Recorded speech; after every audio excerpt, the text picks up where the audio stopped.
في بعض الأحيان قد نحتاج إلى تنفيذ عدة خطوات بشكل متكرر داخل البرنامج، ويمكننا توفير الوقت اللازم لإعادة تنفيذ هذه الخطوات عن طريق استخدام الماكروز. والماكرو عبارة عن عدة أوامر أو دوال خاصة ببرنامج إكسل يتم حفظها داخل هذا الماكرو، ويتم تنفيذ هذه الأوامر دفعة واحدة بمجرد استدعاء الماكرو.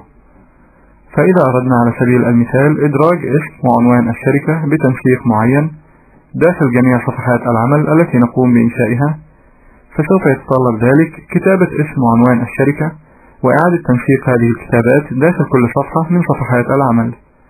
ويوفر لنا الماكرو هذا المجهود، حيث يتم تسجيل الخطوات اللازمة لإضافة اسم الشركة والعنوان، بالإضافة إلى خطوات تنسيق هذه الكتابات داخل الماكرو، ثم إضافة اسم الشركة والعنوان إلى أي من صفحات العمل بمجرد تنفيذ الماكرو.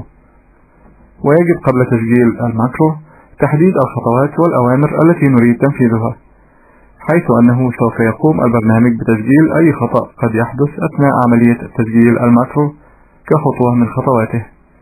وفي هذا المثال سنقوم بإنشاء ماكرو يعمل على إدراج اسم وعنوان الشركة في خليتين متتاليتين، بحيث يتم عرض اسم الشركة بحجم خط 14 وبخط سميك ومائل، وأيضا إظهار عنوان الشركة بحجم خط 8 وبخط مائل.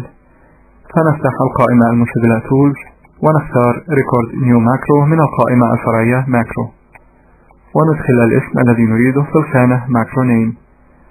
ويجب ملاحظة أنه لا بد من تسمية الماكرو، كما يجب أن يبدأ اسم الماكرو بحرف ولا يجب أن يبدأ برقم، ولكن يمكن أن يتضمن باقي اسم الماكرو على أرقام. ويجب أيضا أن لا يتضمن اسم الماكرو على أي مسافات خالية أو أي حروف خاصة Special Characters. فندخل اسم لهذا الماكرو وليكن name_address،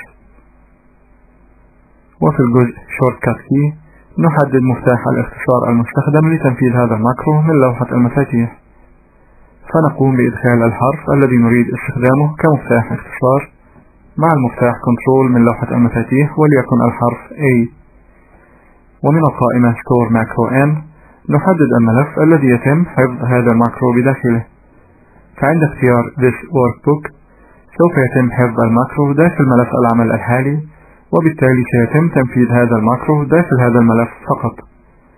أما عند اختيار New Workbook فسوف يتم حفظ الماكرو داخل ملف عمل جديد. وعند اختيار Personal Macro Workbook يتم حفظ الماكرو داخل ملف خاص يسمى personal.xls الموجود تحت المجلد Excel Start الخاص ببرنامج Excel. وعند حفظ الماكرو داخل هذا الملف فسوف يمكننا تنفيذ هذا الماكرو داخل أي ملف عمل آخر، سنقوم باختيار Personal Macro Workbook. وفي الجزء Description يتم كتابة وصف لهذا الماكرو أو بعض البيانات الأخرى مثل تاريخ التسجيل، ويقوم البرنامج بإدراج تاريخ تسجيل هذا الماكرو واسم المستخدم داخل هذا الجزء بصورة تلقائية، ويمكننا تعديل بيانات هذا الجزء إذا أردنا ذلك. والآن نضغط على المفتاح OK لبدء تسجيل الماكرو، فنلاحظ ظهور الكلمة Recording في شريط الحالة Status Bar دلالة على أن البرنامج سيقوم بتسجيل أي خطوة سنقوم بإجرائها ووضعها داخل الماكرو. كما نلاحظ ظهور الشريط Stop Recording داخل نافذة البرنامج. وقبل البدء في تنفيذ الخطوات التي يتم تسجيلها داخل الماكرو يجب تحديد هل نريد أن يتم تنفيذ الماكرو في نفس موضع الخلية أو الخلايا المستخدمة أثناء عملية التسجيل، أو تنفيذ الماكرو في الخلية أو الخلايا التي نقوم بتحديدها. ولتنفيذ الماكرو في نفس موضع الخلايا المستخدمة في عملية التسجيل يجب استخدام العناوين المطلقة التي تعرفنا عليها في الأجزاء السابقة. ولكي يتم تنفيذ الماكرو بدءا من الخلية التي نقوم بتحديدها يجب استخدام العناوين النسبية. ولتسجيل الماكرو باستخدام العناوين النسبية نضغط على المفتاح Relative Reference.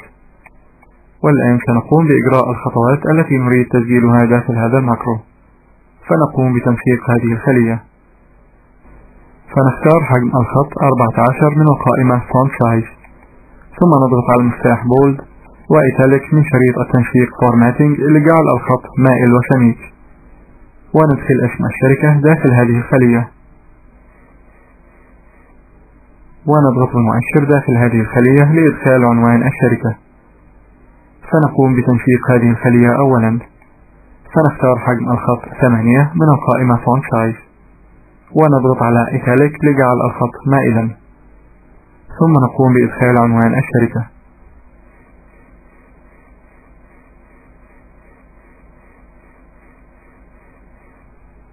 ثم نضغط على مفتاح Enter من لوحة المفاتيح لإنهاء عملية إدخال البيانات داخل هذه الخلية. وبعد الانتهاء نضغط على مفتاح Stop Recording لإنهاء عملية تسجيل الماكرو. والآن يمكننا تنفيذ الماكرو الذي قمنا بإنشائه داخل ملف العمل الحالي أو في أي ملف عمل آخر كما سنتعلم في الأجزاء القادمة.